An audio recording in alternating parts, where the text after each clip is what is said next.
Now, if you're trying to lose weight, but you still want to enjoy a few drinks socially without completely derailing your progress, today I'm going to show you the lowest calorie alcohol options and which ones to avoid at all costs too. I do like a pint myself, you may be able to tell from the accent, but I'm still healthy, I'm still in shape age 48, and I've helped hundreds of guys to find that balance between enjoying life and staying on track with their health and fat loss goals too. This is going to help you enjoy your nights out, but without gaining weight.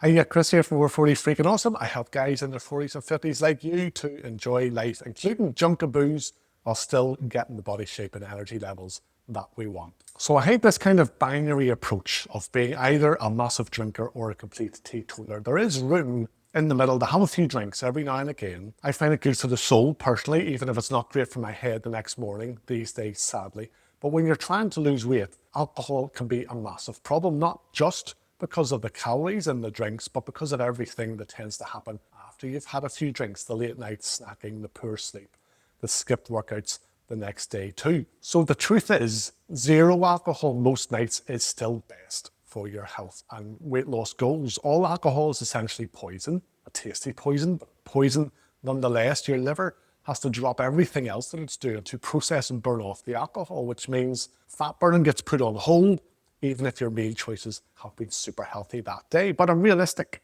Here in Ireland, most social occasions involve having a few drinks. I'm sure for you, sometimes you're out socially and you want to enjoy a few drinks too, but without necessarily taking a massive step backwards with your goals to kind of maintain or lose weight. Now, just quickly, I have a complete guide to losing weight without giving up the finer things in life completely. It's called the No Weird Shit Diet. I will tell you how to get that at the end. There is a link in the description. But what I want to do now is look at the 4 lowest calorie alcoholic drinks if you're going to have a few drinks. So first of all, spirits with a diet mixer. So things like vodka, gin and whiskey. Have those with diet soda or soda water. At 65-70 calories per drink, the alcohol has calories, but the mixer doesn't add anything extra. Nice. Secondly, dry wines, red or white, but dry, not sweet. That's about 120 calories per glass.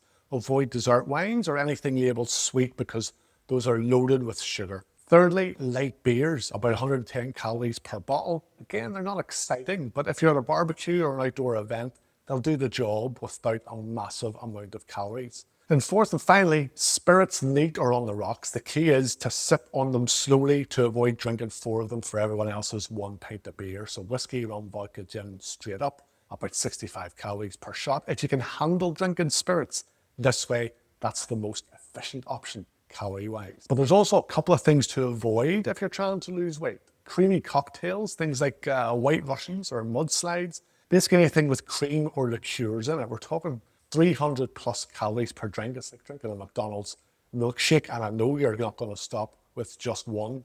Also, same idea, sugary cocktails like pina coladas and margaritas, or really anything that probably comes with a wee umbrella in it. Those are about 250 calories each. And again, you're probably going to have more than one, and that is just a ton of sugar. That's going to give you a killer headache the next day, and it's going to mess up your blood sugar levels for a couple of days afterwards too, which will inhibit fat loss. And here's another quick damage control strategy. Alternate between alcoholic drinks and non-alcoholic ones when you're out. Have a vodka and soda, for example, then have a Diet Coke. Have a glass of wine, then have a sparkling water. This cuts your alcohol intake in half while keeping you hydrated, so you're basically chopping the calories in half too. And you may be thinking you don't want it to feel awkward when you're choosing lower calorie options or you're including a few non-alcoholic drinks on a night out. Listen, at our age, we should be old enough now to stick up for ourselves and our health goals. If you're in your 40s or 50s and you're still bowing to peer pressure when it comes to drinking, you have to ask yourself, when exactly are you going to feel old enough to make your own choices? You don't need to explain yourself to anybody. I'll have a Diet Coke is a complete sentence. Now, most people are also going to be so focused on their own drinking that they won't even notice what you're having anyway. So for me, when I'm at barbecues or some outdoor thing, I drink light beers. When I'm out in a pub, I'll have a Guinness, but that's about 210, 220 calories per pint, so it's not great for weight control. So my trick is alternating that with Guinness Zero. Same taste, but very low calories, so it all kind of balances out. And I don't end up talking too much nonsense either after 4 pints. If you want that free, no weird shit diet guide to balancing social drinking, eating junk, and still losing weight